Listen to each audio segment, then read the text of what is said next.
mean, it could be anything, right? Yeah. So I thought maybe you weren't going to show up and something happened. So I had just started to look at the notes. They are so extensive that I'm going to go back in and give you the bullet points of them.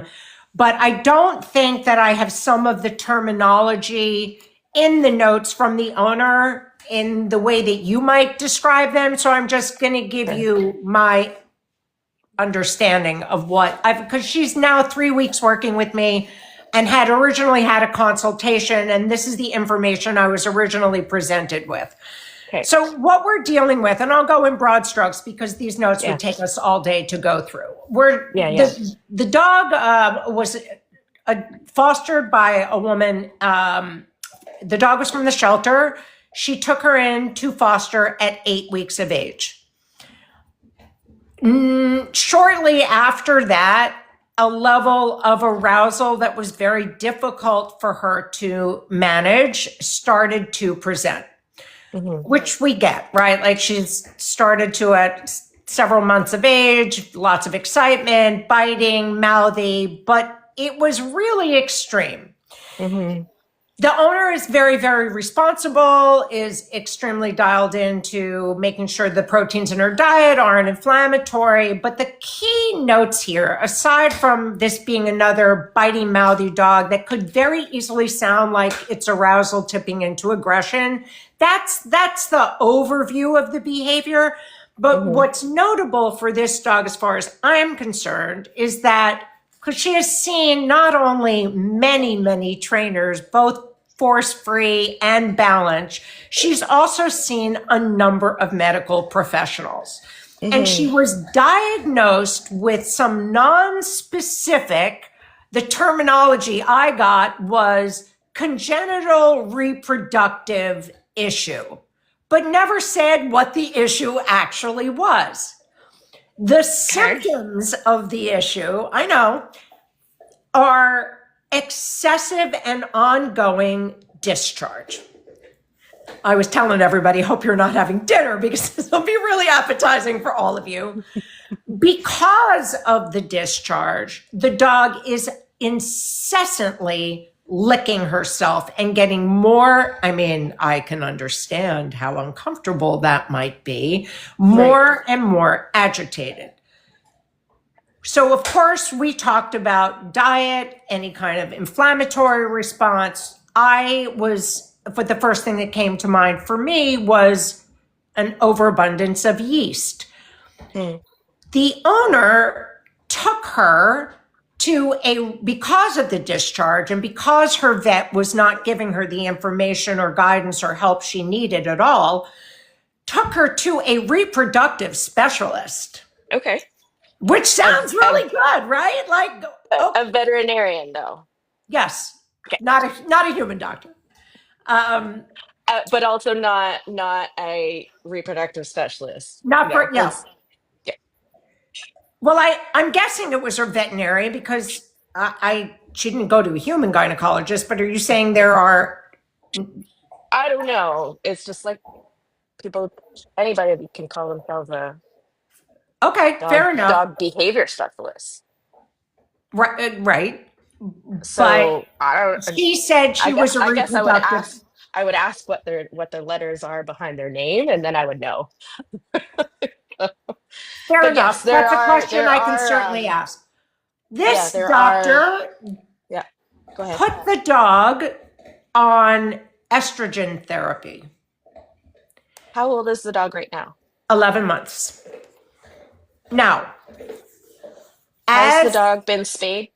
Yes, and she does not have whatever that condition is when part of the ovaries are left over. She was tested for that. She does not have that condition.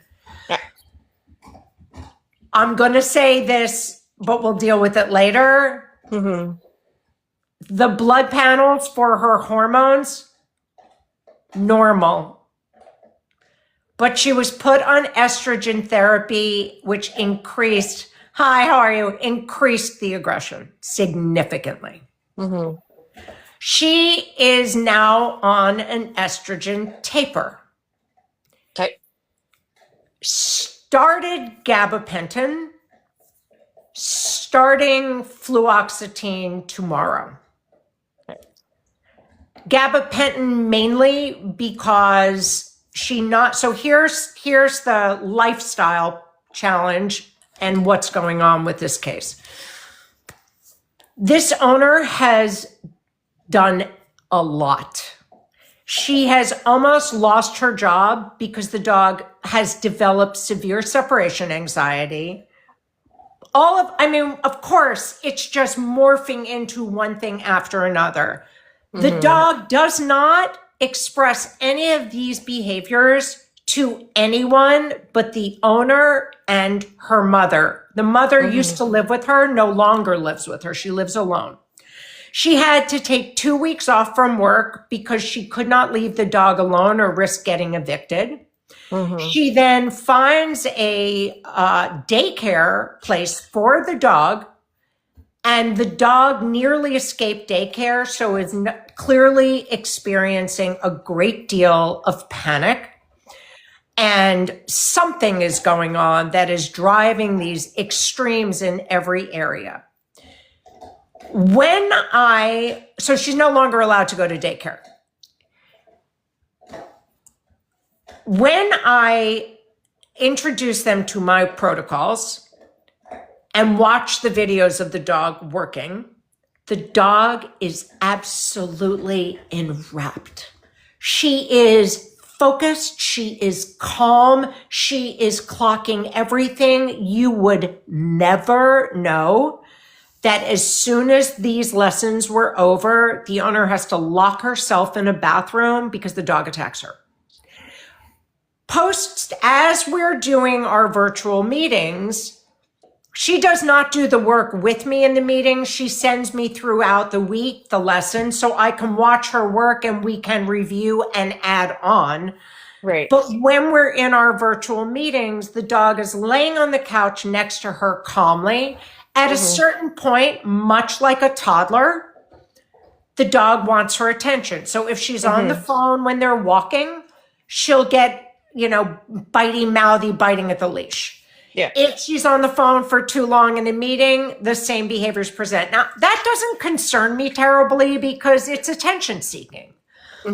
But coupled with this, just know that the arousal has become so much worse over the last week that the more I remove from the equation, so she was on a prong.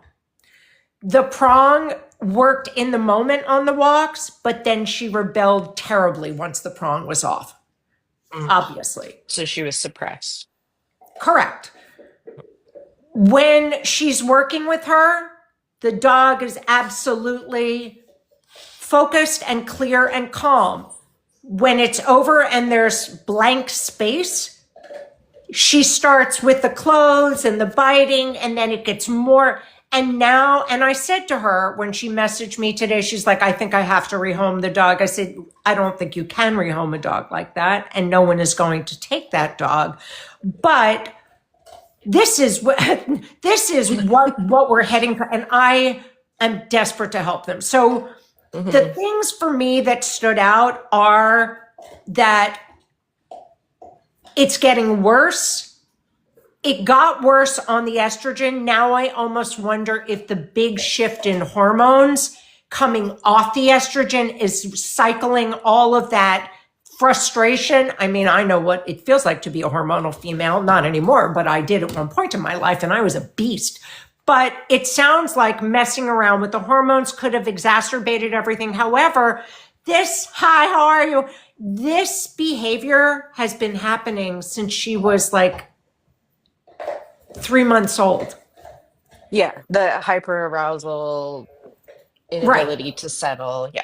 Right. So she describes the fact that when the dog was younger, like a typical pet owner, she took it to obedience classes, the dog slayed, right? She then hired a positive reinforcement trainer and didn't get a whole lot out of that. I'm guessing it was a lot of cookie tossing, maybe not someone particularly, in depth. She then hired a balance trainer, put the prong on the dog, put it through place cues and obedience stuff. The dog, she said that my dog can do that with her eyes closed. Like there's no problem with Yeah, yeah, yeah. understanding and following the rules. To me, as with most of the dogs that I work with, the problem is the in between when they're not being told what to do. So Hmm. any free space in the brain and the dog immediately defaults into what is becoming more and more extreme behavior. And she sent me the photos of the black and blue, like she went off on her in the car after a lovely calm walk. Hmm. So diet is healthy. She's on the supplement. She's, I don't, to me, this behavior feels like there's some rooted in some like naughty teenager stuff, but it also sounds like there's a hormonal or chemical aspect to it. The dog's body is so uncomfortable. Why does the dog have excessive discharge? Is that Hmm. not like, should we not be looking at that as a symptom? She's giggling. Um, I'm giggling because of course big caveat. I'm not the dog's veterinarian, and so I can I only know. just speculate. Um, And we by the way, I'm happy to send you all the blood tests, all the notes. So I don't want to take our time now with like the many yeah, paragraphs of yeah, yeah, information. yeah, yeah, yeah, yeah, yeah. So there is we can't necessarily call the dog ADHD. Some people will put them in that The category. human lip, yeah. Yeah, the human label. In Europe, they use the term hypersensitivity hyperactivity syndrome. Same thing, Okay. syndrome. But the telltale signs would be it starts very early. Like when you compare them to other puppies, there's that bell curve. They're way over here on that extreme hyperarousal, inability to sleep, so they can't turn their brains off. So She then they're sleeps all beautifully. how much sleep? I mean, she'll sleep. I don't know the answer to that, but it Hmm. doesn't sound like she's on. She lays down calmly. I don't get that vibe from her. Do you know what I mean? Hmm. She's Hmm. very, Hmm. very much at rest and focused and understands it. It's not, it doesn't strike me as an overtired dog. Hmm. It strikes me as a Jekyll and Hyde. So today, my question to her was this, and I'm sorry to interrupt you. I just want to throw this Yeah, out yeah. because I will forget. Much like the sweet potato that I just realized is still in the oven. I hope She it's not burning. no, it's on a very low temperature. I said, because I always miss dinner when I do these things, so I'm like, let me just leave it in there. I said to her today, she said, I don't know how much more of this I can take. Yeah. And I said, does it appear to be now becoming as if she's angry? And she said, yes. And it was not like that before. She is now growling Hmm. and then going for her. Hmm. This concerns me. Yeah. Yeah, for sure.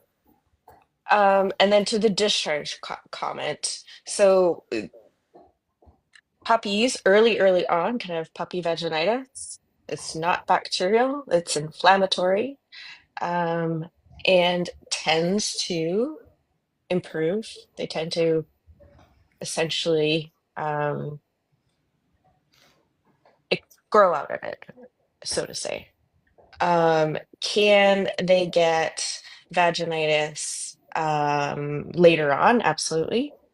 We can get dogs that, if they are spayed before their vulva is fully developed, they can get ascending infection, and that can cause some irritation in there.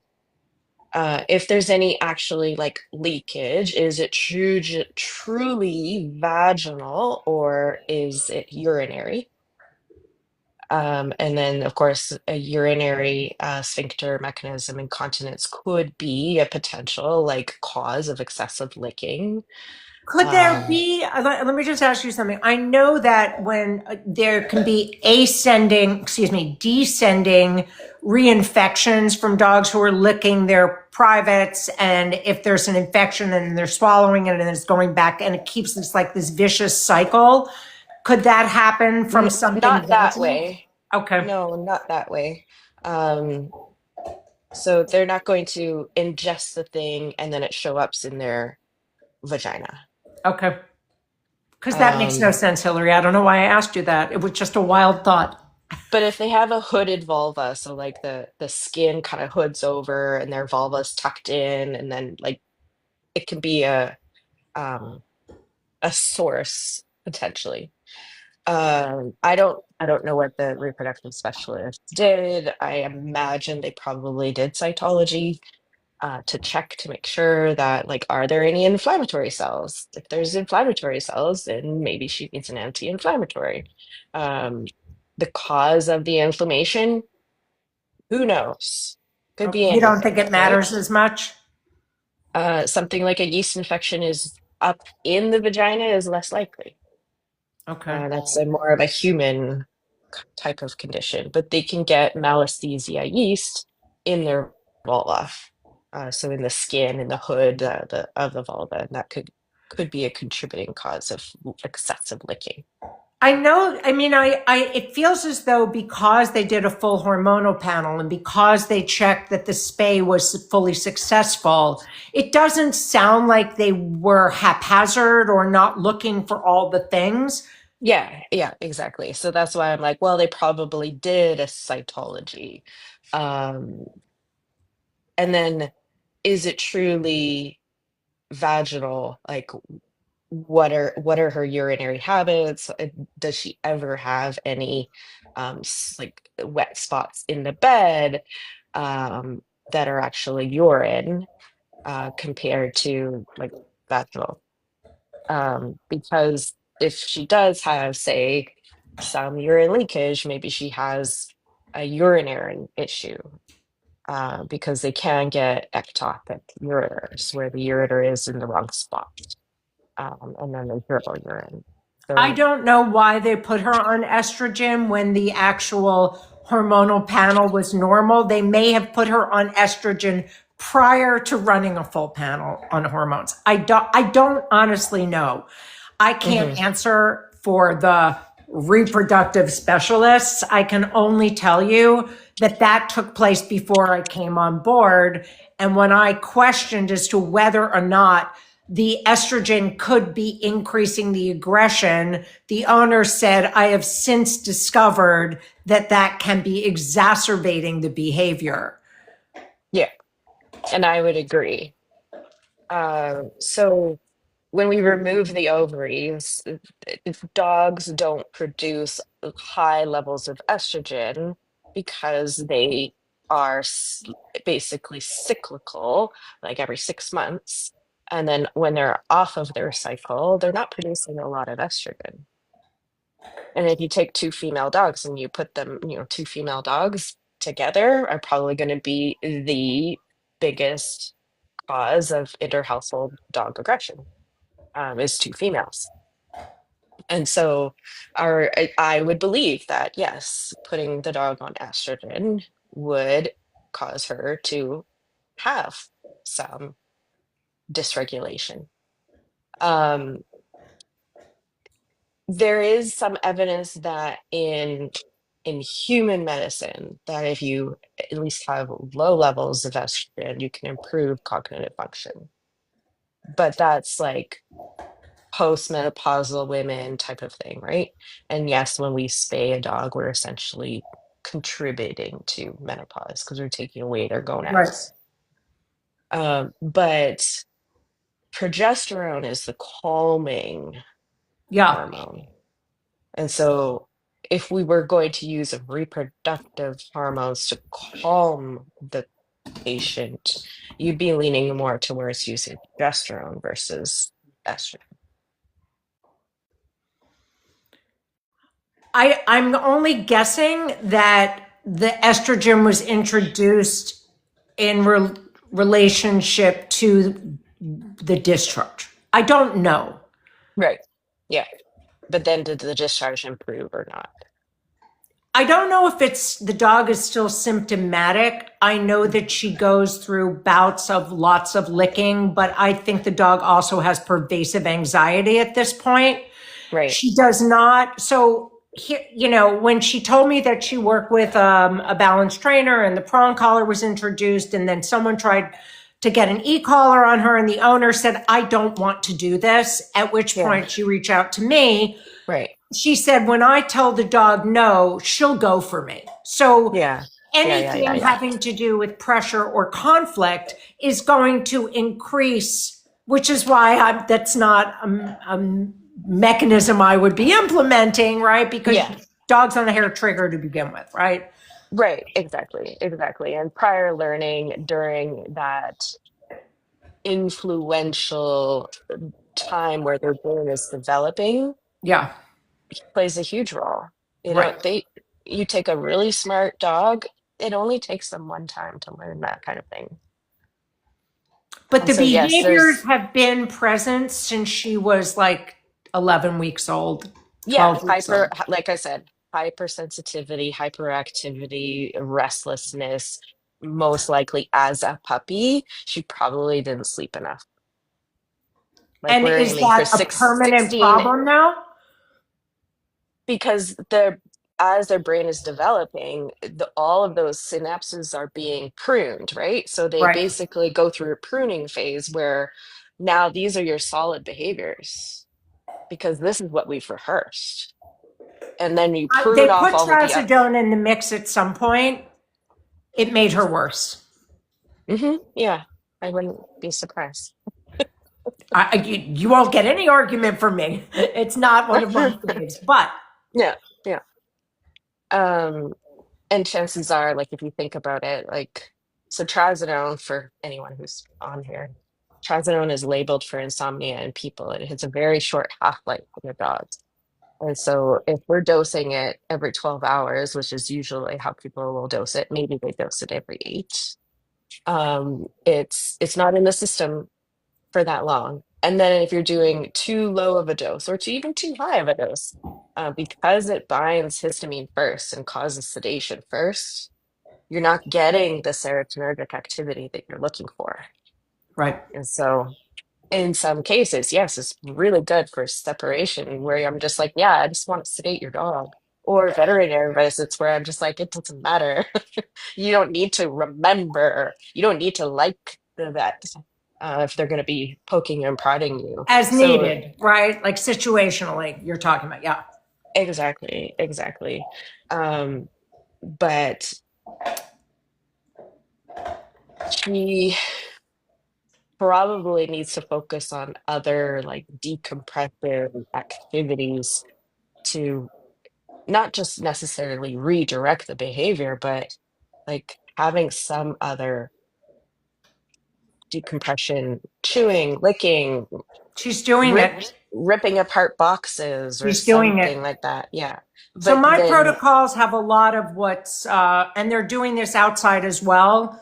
A lot of like what you do with trauma cases, humans, right? A lot of almost Tai Chi Zen meditation, rhythmic movement that allows a predictable pattern Mhm. of consistent, grounded, weighted walking in patterns and moving around like you're walking through water, which is very calming. And I watch the dog doing it, and she's absolutely angelic.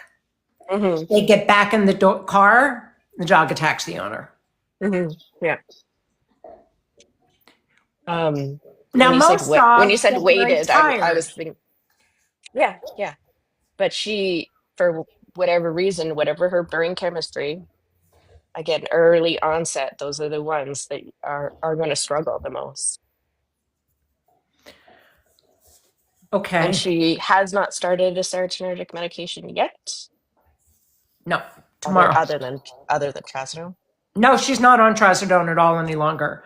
So she's on GABA twice a day. I think it's a I wouldn't, low. I was just gonna say gabapentin, the same thing, short half-life, She's doing it 3 times a day. 3 times a day. I had suggested to her, simply Hmm. because she's so at her wit's end and the vet is not providing any real help. I said, why don't you do the GABA twice and add a Benadryl and see if this is coming up because of high histamine production or discomfort or something inflammatory or allergy based, and Right. see if that offsets some of her, like if her body is just like this on the inside, Hmm. did not help So, her. um, as a histamine, uh, reactin or cetirizine, uh, Don't use your doctor words with me.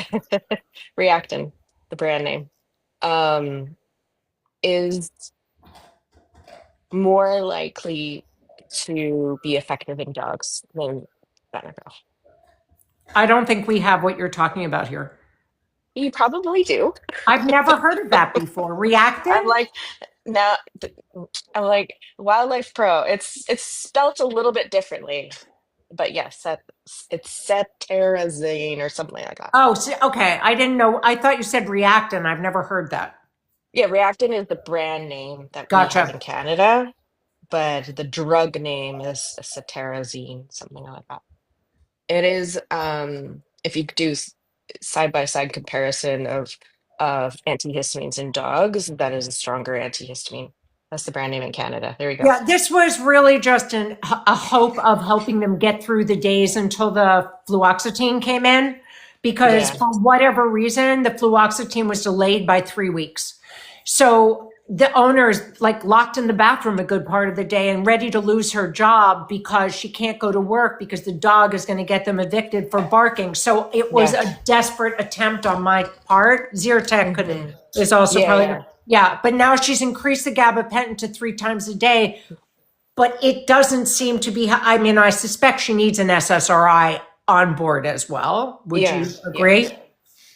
And without knowing the dog, I would probably In broad strokes. in broad strokes, Yeah, yes. I know that's all you A can do. serotonergic medication, not necessarily SSRI, but yes, Okay. I give that in place of Benadryl. Zyrtec. I don't know if Zyrtec if that's cetirizine, something like that. I'm not a dermatologist. It's another antihistamine that the vets here often recommend. It's another Hmm. brand. Yeah. Um, and then yes, gabapentin 3 times a day. Uh, and I will say this until everybody and all veterinarians know this. Gabapentin has a very poor bioavailability in the dogs. It's better to give it more frequently than giving a higher dose, even up to 4 times a day. Okay, good to know. Good to know. So, what do you think? What do you think?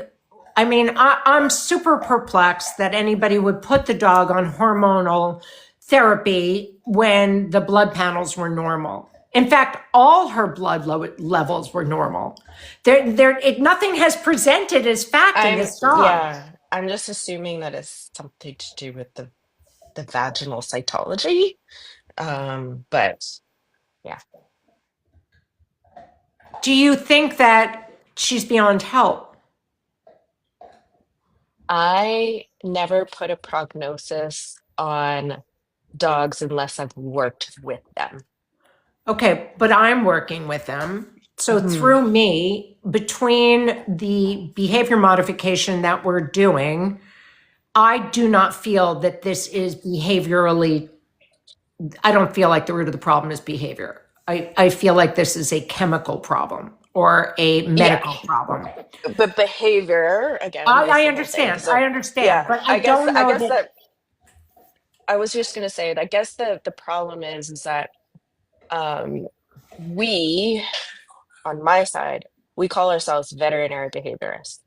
So it is behavior. Of course, but it's if it's being driven by some sort of complex medical condition, I cannot problem solve that at a certain point. Right. Yes. Um, does she have a vet behaviorist, or do you work with a vet behaviorist? I don't have Or one that I love. I was just going to say, or in some cases, um, hearing through the grapevine is that some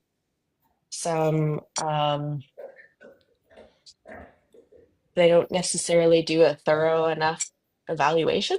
No, I've had much more problems with dogs who go to veterinary behaviorists than the dogs that don't. It is Hmm. a very, you probably heard that from me on my page, right? It's a very phone it in kind of pay me a lot of money. I'll read your notes. I'll give you prescriptions. If that Hmm. doesn't work, I'll give you more medicine. I'll continue to give the dog more medicine. And if the Hmm. client says, I don't want to continue to medicate the dog is a zombie now, they get Hmm. very agitated and dismissive, and they don't ever really speak to you a second time. It's more like an email check-in. And if you ask Hmm. to actually have a conversation, this is pervasive in my cases, Right. pervasive. So I'm not really the first person to jump in with a veterinary behaviorist these days because Yeah. it's not thorough. Yeah. Yeah. And And the then, BMOD that they offer is so freaking generic. It's outrageously expensive for most people, and they're not getting any help. right. Yeah. Yeah. No, I hear you. And then when the clients are relying on their primary care to be the person who's reaching for medications, if the primary care is not comfortable, Correct. then Exactly. This is yeah. yeah. Yeah. Right. I agree, Amanda. That's exactly the problem. So we're left trying to problem solve things that are really complicated. Hmm. And I don't know what to do for them. I'm allergic to my hormones. It might be something in the hormones, like the. She's a little bully breed mix. She's a shelter dog. Hmm. Well, you're very lucky that you have someone that you're really happy with because it's not the norm these days. Yeah. Yes, there are a lot of bad genetics, but usually, in adolescence can be such a complicated time for a dog. But for those behaviors to start presenting as early as they did with this dog at like 11 or 12 weeks at the extreme levels that they were, it's usually we can find a way to stabilize it enough to kind of get them through the hardest stage. Hmm. Not always, but in my experience, we have a lot of success, right? But Yeah. this feels like there are layers in it that are they hormonal layers? Is there something internally wrong? What is causing all, right? It just feels Well, like the one like the problem is blossoming out into 15. The yeah, dog was the spayed early. discharge part and that kind of thing. And then of course if the estrogen made her worse, then but um she likely has a neurochemical imbalance. Like significant. Yes. The So if you, gabapentin should be helpful, but if it's not the right dose or not the right dosing frequency, then that needs to be changed. let me do this in a very tactful way. Because I like, yeah, You know what's coming, right? I say things to my colleagues, and that's where like because we like the specialty clinic that I work in, we host CE for our primary care veterinarians that refer to us. And I basically put this information out there, and people are like, "Oh, I never heard about that." So Gabapentin. It requires an L-amino transporter to absorb from the gut into the bloodstream. It will compete with amino acids. So if you give it with Interesting. food, it will compete with the food that they're eating. And then they won't absorb it as well. So if you give it without food compared to giving it with food, or giving it with something that's like not high in protein, you might actually get better absorption.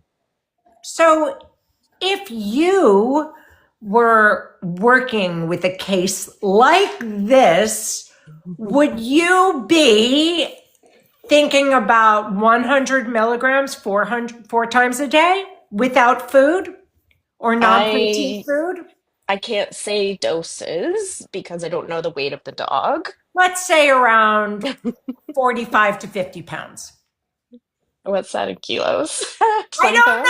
No, don't know. 20, She's 20, this that's big. like 20 kilos? Yeah, maybe something like that.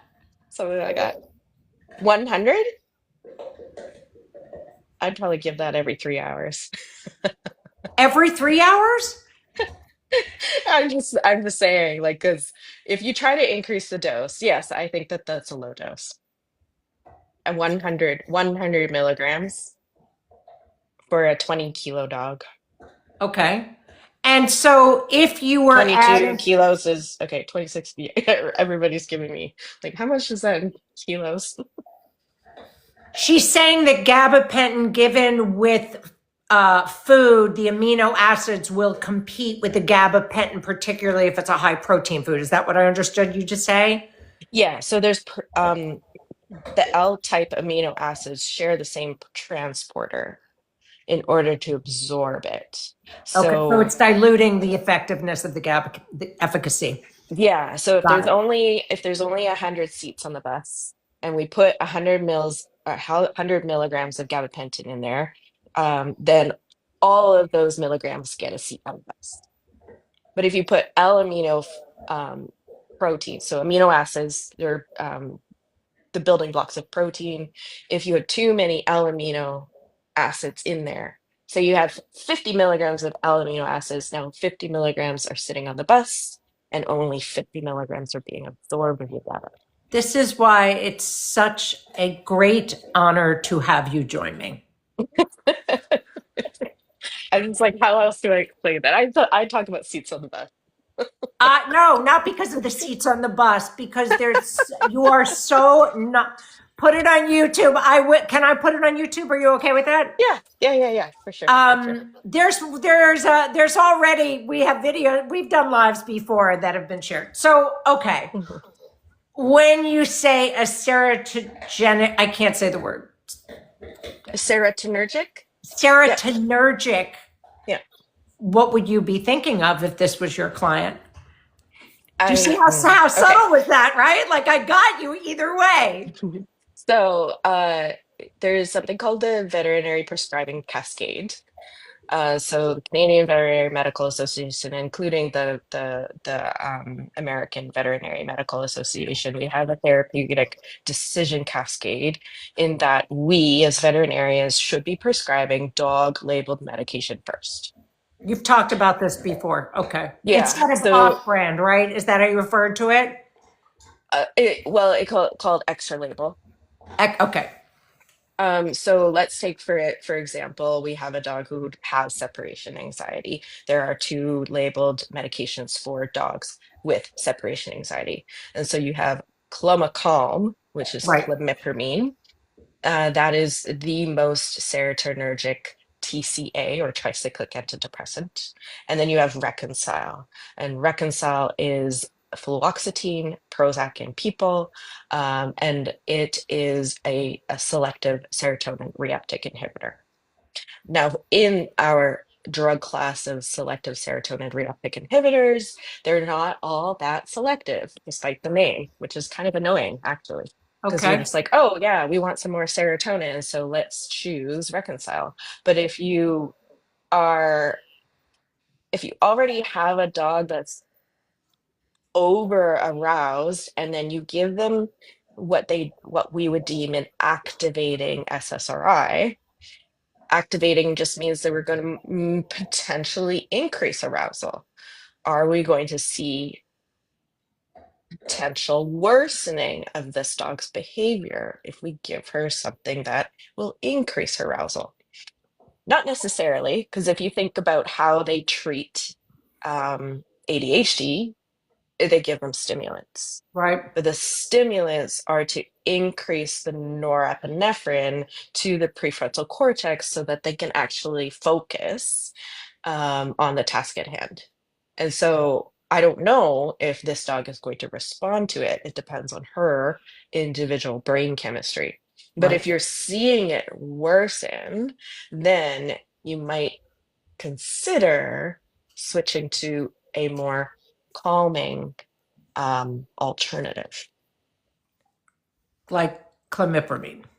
You could do clomipramine, or if you're just like, I want to stick with the serotonergic, like the SSRIs, then you could have escitalopram, citalopram. You could have a paroxetine as your quieter I suppose my SSRIs. concern at this point, I mean, I can't control the situation because I can't control the situation. Yes, exactly. Exactly. Exactly. That's why I was like, oh, it'd be really nice if that vet could do a vet to vet with a Right. behavior specialist. But then it's trying to, like, I think someone in the comments said that their one and okay was really lovely. If that person does vet to vet, then that would be very beneficial, right? Because you don't have to refer within your state if it's vet to vet. My sense in this case is that the owner is losing stamina Yes. And they do. and fair, right? Like Yeah. she has been fostering, she had fostered this dog from 8 weeks. This problem presented very early in life. She has been an outstanding advocate for this dog, has taken her to multiple trainers, multiple medical professionals. Hmm. Often we don't have people who are savvy enough to ask the right questions or follow through or be able to guide people in the way that you're talking about, for Right. example. Yes. So now they're doing everything they can. They're still getting attacked by the dog. Hmm. They care for the dog, but they're losing steam. And I'm frustrated Yeah. in my inability to help someone in that place because usually the dogs respond fairly well to some simple tweaks, right? Some Yeah. basic, Yes, exactly. Like the bell curve, right? yeah. Most of them You fall see in the middle. enough buy-in or change that the owner is like, okay, I see a light at the end of the tunnel. Maybe we need to change from this to this, or maybe we need to do a Hmm. little more of that. But in Hmm. this case, she hasn't had the light at the end of the tunnel. It's only getting worse. Hmm. Yeah. So And when they start talking about sadly, rehoming the dog, she's that's not, a, yeah. that I understand, but like, Hmm. It would take a very, very special person to be able the unicorn home that we have. yes, but so for me, I have taken in a dog who has very severe behavior and I have the unicorn home. But the Uh-huh. dog's medical was over my head, and I could not get a medical team to support me in helping the dog. And the dog was too dangerous and a Hmm. liability. So even Yes. my unicorn home Right. is not going to help if I don't have the medical support for a very Yes. complicated case. Right. And Yes. that's Absolutely. that's what I think too many of these pet parents are going through right now. Brianna, Yeah. you had a question about GABA earlier. I didn't see it. It just went through quickly, but you should vet. Can you ask? You were asking a question about GABA earlier, and I didn't get to it fully caught. If we can, you have to have a vet that's You have to have a vet that's willing to do that, though. That's the other problem with the vet to vet. There are a lot of egos in this business. And not all vets want to do vet to vet. Exactly. So I personally, currently, I don't do any vet to vet consults with um In the people. US. Well, just in general, Okay. because I am not boarded. And I, in order for me to include cases as part of my um, Your case log, residency. I have to have it direct to client. There are people who go around that. Okay. Um, Do they do it in like this? so so what they do is they go, me as the resident talks to the client, and the primary care sits in for the medication Got it. discussion. Okay.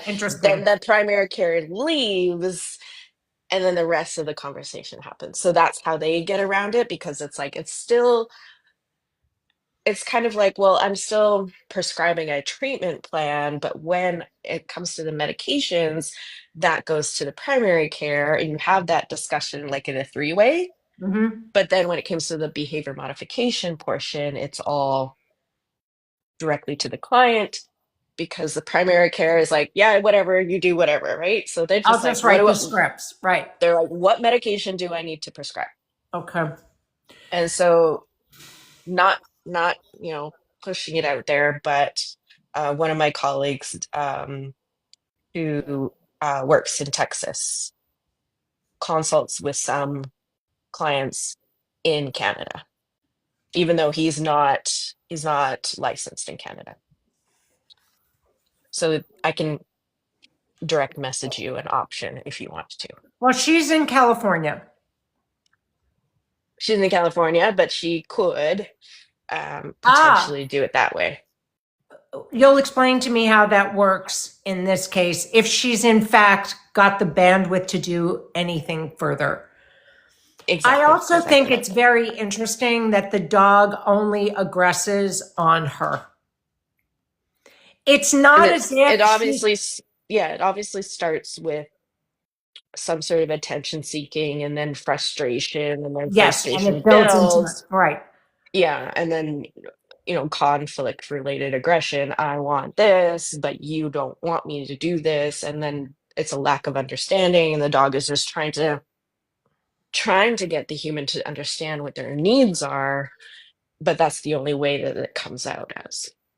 And then I of know course you have, Dr. Pickell does out of state, but I also feel like Dr. Pickell is such a like global entity right now with so many clients and so many cases. I often that's why I was like, oh, I can give you a resident name, I feel like but I'll do somebody that who can privately. I'll give focus it to you. in on it and not just be, that's part of the problem. Like they have so many cases and they're lecturing all over the world and you don't get that focus that you would from someone who isn't spread so wide, is my feeling, right? Not, I'm not Yes. accusing him of anything. I'm just saying that I think the wait list is several months. I don't know how long this dog has in the home, right? So Hmm. that's the concern. And Yeah. yes, the frustration and all of it, like I can send you the videos of them working, you can see it. It's absolutely fluid and calm and beautiful. But it's not always born out of some frustration by not getting attention, which is unfortunately why this Hmm. becomes so weird. It's not like, get off the phone, I want attention, I want attention, you're not giving it to me, now I'm going for you. It's Hmm. really just like, I'm walking and we're calm and we get in the car and I'm going to nail you. Like it's a short Hmm. circuit. Hmm. Hmm. So I don't feel like it doesn't feel like a lot of things. I don't know what it feels like, but it Yeah, feels like, but that might have been where it stemmed, and having aversive methods on that dog probably exacerbated yes, the underlying genetic or neurochemical problem. I don't know if the dog was born in the shelter. No, the dog was fostered at Certainly. 8 weeks of age. Mhm. She's had the dog since she was 8 weeks of age, which the dog should have been with the mother in a wonderful, perfect world. But, obviously maybe not enough oxytocin. I don't know. Wasn't with the mother a long time. But the fact that she does this only to her caregiver suggests that it's conflict related and not just a Well, neurochemical. I think what happened, as often happens, and I'm guessing just based on some of the frustration that I've seen, that because no, I know. That's why I filled that in. I think that because she started with obedience in puppy classes at a very young age, there was, unfortunately, when we start doing compliance based work, that the dog has to perform the actions, regardless of how they're feeling. If there was a lot of vaginal discharge or some whatever the reproductive abnormality that she was diagnosed with, even though we don't know what the hell that was, that my dog is in his crate sleeping. Oh my God, that's amazing. My separation anxiety boy went into his crate. So I think it's possible, and I see this in a lot of the cases that I work on, that the owners are trying to do the right thing. They start teaching the dog obedience. Now it becomes, if you don't do what I'm telling you to do, you are wrong and I am aggravated. So that conflict, that very subtle little conversation starts in a place that the people are not even aware they're building it. Yes, absolutely. And it just grows more and more tentacles. And Hmm. now the dog is wrong or bad because they're not doing the thing. And now we layer in positive reinforcement. And if that's not done particularly well, then we have a lot of cookies and threshold work. And we're not really, if it's medical, addressing the root of the problem yet again. Then we bring in balance trainer, prong collar, e-collar. And Right. now the dog is really stuck Yeah. because compliance is becoming, we just up the game for that mistake making, Hmm. which sets the dog up to go even harder into the paint when they're feeling agitated. Yeah. And that's going to happen to the main caretaker. Yeah. For It's a sure. heartbreaking case. I'm just, it's keeping me up at night. So I'm really glad Hmm. you were able to come in and weigh in on all of it. Yeah. And obviously, like, you can share our conversation with I her. intend to. Yeah. Uh, I had a I had a similar case as this dog. And at one point, the client was on the phone with me and the dog was biting her. The client was crying. And I'm like, at this point, you're going to have to lock yourself in your bathroom. You should not be standing there letting her chew on you. Right. They did end up, because this one was through a humane society, they did end up taking the dog back to the humane society. I This is reached from out a to the hu humane society too. I reached out to the humane society and crickets. So I have Yeah. no idea what happened to that dog. Yes, I know, Becca. I know well, children in general melt down on their parents because that's the safest place they have to let down, right? Yes. So I actually told her that I would rather her, because I had a case like this. I've had many cases like this, but they were all very quickly resolved with the right medication. And that is why this is particularly frustrating, because the gabapentin seems to be helping, but it may not be being taken enough or at the right times. And maybe it's Hmm. being given with food and diluting its efficacy. I don't know. That was very Right. valuable information. But I actually am encouraging her to put the dog on a back tie in the house if that behavior starts, mainly because I don't want the dog driving the human into hiding. Yeah. Yeah. I'd rather the human become very flat, neutral affect when the dog is overreacting. Yeah. And then Yeah. if the dog begins to calm down, she can step into the tether zone and Right. either start to connect with her through some behavior modification or put food or lickables or something. Yeah. Um, that will allow her to communicate with the dog, but not running away and allowing the behavior to drive what she does. Right. Right. Yeah. Yeah. So when she can actually, I guess, actually handle her, like you said, like if she follows the obedience cues very well, um, it's just in those down times where the dog is having, I'll say it, the freedom and choice to behave how she wants to. Right, exactly. Yeah. So I think that I want the dog to be able to see that the human is not responding to that. Yeah. Yeah. That is not um accidentally being reinforced. Correct. Exactly why I'm saying it. Yes. Are Yeah. people asking a lot of, oh, yeah, I don't, yeah. But you see, the problem is the positive reinforcement trainer, nobody sees the behavior. The dog doesn't present the behavior in front of anybody else. So Hmm. it's one of those situations where if I watch this dog in her training videos, you would see you would see a completely calm, beautifully behaved, intelligent, focused dog. That's not where the problem lies. Would you back tie and increase the amount of space as they improve? I don't think you'll need the back tie as they improve.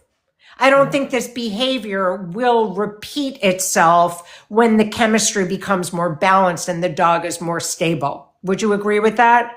So I'm not using the back tie as a teaching mechanism per se. I'm simply trying not to reinforce the aggressive responses by running away and hiding and closing the door, which almost creates more drama and fanfare around what the dog is doing. I want to be able to walk away and show the dog I'm not engaging with that behavior. Mhm. I think we both agree on that. Yeah, absolutely. Yeah, I don't. I think a lot of beat trainers don't know how to do well. But and if the dog isn't showing it clear, that's why videos are so important, and that is why I'm working with 3 very serious aggression cases right now. 2 are doing beautifully. This medical, and they're all rooted in medical or trauma. I don't know if you saw the emaciated dog in my stories who, yes, thriving, but it did a full on, sustained attack on the owner. Hmm. Over medicated, over punished, locked in a cage all the time, right? So I know how quickly this can work when we course correct the right way and we get the chemistry in the right place. But this feels like there's some other elements that are just unfamiliar to me. And I'm really glad that you gave me your input. Thank you so much. Yeah, of course. I don't want it to go poorly for either of them. Yeah, exactly. Like, it's hard to, it's hard for us to draw a line between our own emotions as well, like the caregiver burden that we take on as the helpers, Yeah. because we really do, we feel for them. And the idea of surrendering a dog with medical needs to a shelter is just, it's so, I had to surrender the dog that was here because she wasn't my property. I was fostering her. But I Yeah. would have euthanized the dog, honestly. If she was mine, I would have euthanized the dog because to send a dog who's having what appeared to be seizures, and we can talk about that another time, but the bobbing Hmm. and the weaving and the nighttime creepy crawly behavior and all of it Hmm. should not be in a shelter, unattended. I actually had a case like when you're describing that. Um, it was like the dog was having like the blood flow is not going to the brain, and it's like cardiovascularly related. So underlying health problem to do with the heart, potentially. Because if you don't get enough brain or enough blood flow to your brain, then your brain isn't going to function properly. Yeah, this case was a little bit. I had seen the behaviors in Jude, who had been diagnosed by a neurologist. It was very much sitting and staring, like it in 100-degree weather, finding the hottest place and just staring in the walls and sitting in a space. It felt like the dog had lived in a cage, a dark, windowless cage for the better part of its life. It's almost like it was seeking out that kind of environment again because it could not even, it was like a feral animal. It did not Yeah. want a relationship with a human. And so Yeah. that part was tough. But Yeah. But I, that to me is trauma. oh, it absolutely was. But then there were tons of other symptoms that you could see this shift and glazing that would come out of nowhere. And a lot of like head bobbing. There is clearly something wrong with the dog, but no Yeah. one's ever going to address the medical, and the meds were removed the second she went back to the shelter. But you have to, if you're going to work or live with a case like that, you need support of medical professionals who are going to be able to help you, because you cannot just address that with hope. Not even with Yeah. hope and skill, right? Yeah, exactly. Because there's problem behaviors that are just like, okay, yes, you can work on the relationship and the obedience, but when there's a neurochemical imbalance, it is very, very hard for the dog and the caregivers. Yeah. Do you think it's just because she's the sole caregiver? No, she actually had, the mother used to live with them, and the dog would aggress on both of them. So it almost seemed like whoever the dog was most comfortable with or in the home as part of her inner circle is who she took it out on. But that part doesn't surprise me. I think it's more of a notable thing because it's very hard for an outsider to see it unless the owner, my clients see, I only work virtually, so they have to send me videos of everything. And then they're in the mode of capturing all of this stuff. But if I were to go to someone's home and work with the dog and never saw it, I would think what are you talking about? And I think that happens with a lot of trainers. They discount the owner's experience because they don't see it. Yeah. The relationship is being worked on through the behavior modification that we're doing. That's the foundation to all the stuff I do. It's all relationship based. The dog doesn't even realize they're learning in these protocols, but they are. May I ask you a question? Maybe. The the back tie, um, how do you set that up? Do you have a recommendation for that? Yes. So I will leave a back tie attached to something solid and stationary, like the leg of a couch. Okay. And that would be always in place. And I would prefer that a dog's on a drag line so that there's no reaching for the neck or face. Right. And then but I'm also going to condition that conversation. Like I'll teach everyone to do tug, tug, feed, tug, tug, feed, tug, tug, feed. That's part of like reactivity work for me as well. So that whatever pressure or resistance a dog may have as a response to a prong collar or other more punitive measures, that we're going to start to change that conversation. But I did this with Jude when it came to, he wasn't on a back tie, but he was used to my displeased neutrality. And for that is generally punishment enough, because I spend a great deal of time building the praise and delight in everything the dog does, even if it's, you peed, you're so amazing. I love when you pee. Like everything they do is glorified, so that when I'm not happy, that flat affect becomes very powerful. So if the dog begins to lose its shit and they're acting out that way, and this is in some of my teaching videos, you can see the shift in my emotional quality goes from involved to not doing this. And it's not angry, but I will pick up the drag leash and I will attach it to the back tie. And then I'll step out of that dog's zone, out of the back tie zone, if it's 4 feet, 5 feet, and I'll calmly wait for a moment and then I'll move.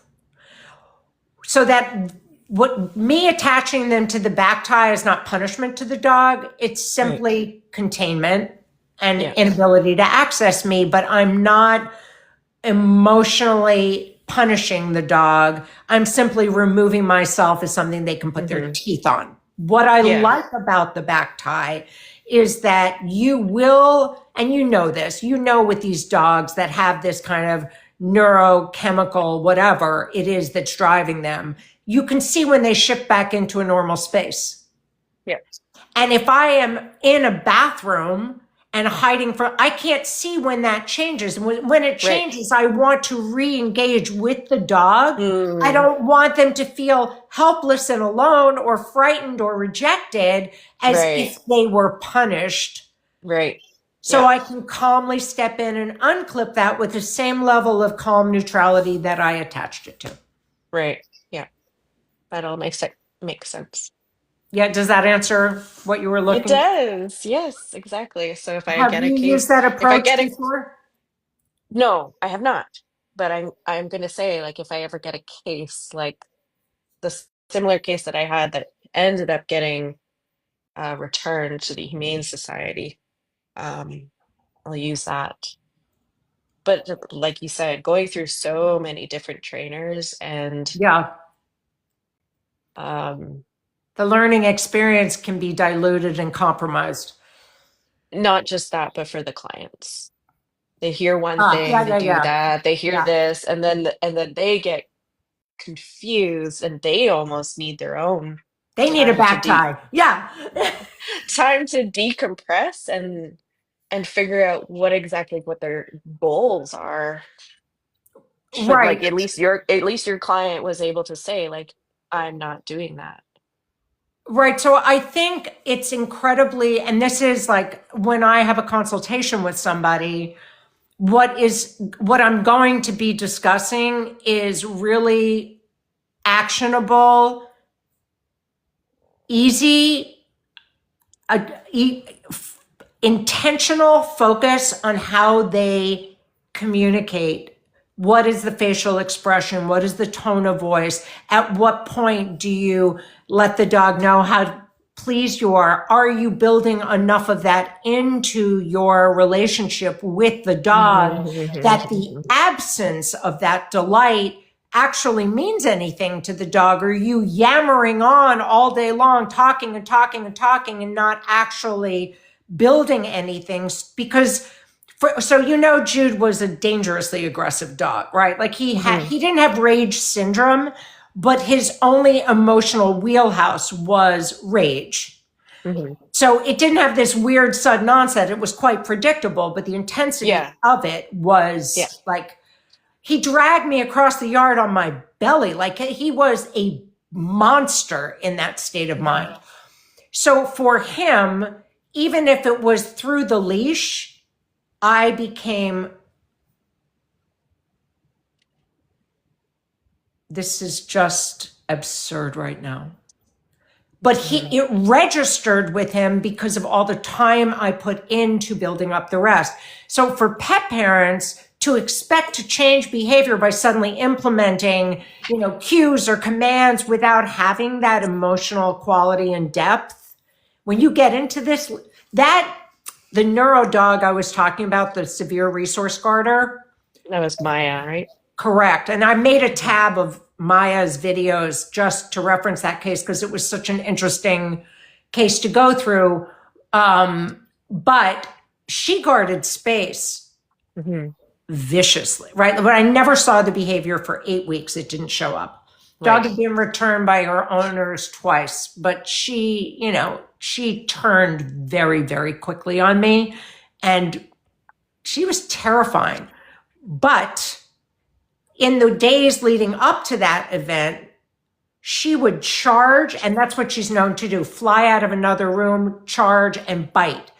But because of the quality of the relationship, she would charge, slide across the floor like she was trying to stop herself, and then run away and hide. And it's almost as if that development of constantly looking for places to hide, to me, called me crazy. It felt as though she was trying not to attack me with whatever presence of mind. And when she lost it and threatened me, I did not move because she was fully threatening me. But that pause had to happen before I slowly backed out of the room.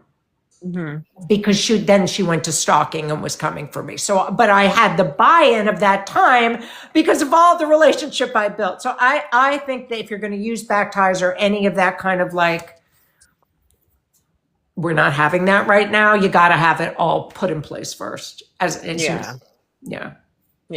But for anybody listening. So those are my thoughts on that. Yeah. What are you eating? Cookies? Rice cakes? Yeah. Is it cold there? Is it cold? No, not yet. It's like below 10 degrees right now. The wind is howling. I've got trees falling down. Oh, we don't have that right now. Yeah, it's incredibly cold. That's why I'm baking potatoes in the oven, which I'm going to go have in a few because I'm starving. Yeah. Now I'm like, actually, I have some, we call them yams. I don't know the I difference. have that in there too. Regular potatoes and yams, sweet potatoes. I'm like, yams, sweet potatoes. What's the difference? Please let me return the favor if you ever need anything from my side of the world. It would be my great pleasure to help. If I have a extreme case that needs thorough guidance through the behavior mod, then I'm sending them to you. No, I'm happy to collab with you. They can stay yours. You and I can just talk about it. The work that I do here, I never really talk about or I never show on social media, but it is all that building of neural pathways. Yeah. So it's like it's very different. the same. It's the same with mine, like because veterinarians as medical professionals, we have that client patient confidentiality. I don't post anything about my clients. Yeah, I mean, I'll talk about cases anonymously in a general sense. Yeah. Yes, but I'm not talking about showing the cases. I don't show my protocols online because they're very nuanced. Like, but dog trainers take several weeks to adapt to them because it's so the polar opposite of obedience or anything else that's out there. Right, so right. It's very diagnostic in nature, but it's also yes, you do. I know. It's a very different approach, but I think you might enjoy it as a practice for some of your clients. So we'll talk one of these days and hash it out one-on-one. But I'm so grateful to you for joining me. Yeah, of course. You'll message me whatever else you think that I can do that might be. I'm gonna message you my colleague's contact info. Okay, that's someone you respect and trust, obviously. Yeah, and then I can talk to him directly too. Okay, maybe that would help. I'd be like, hey, there's this case.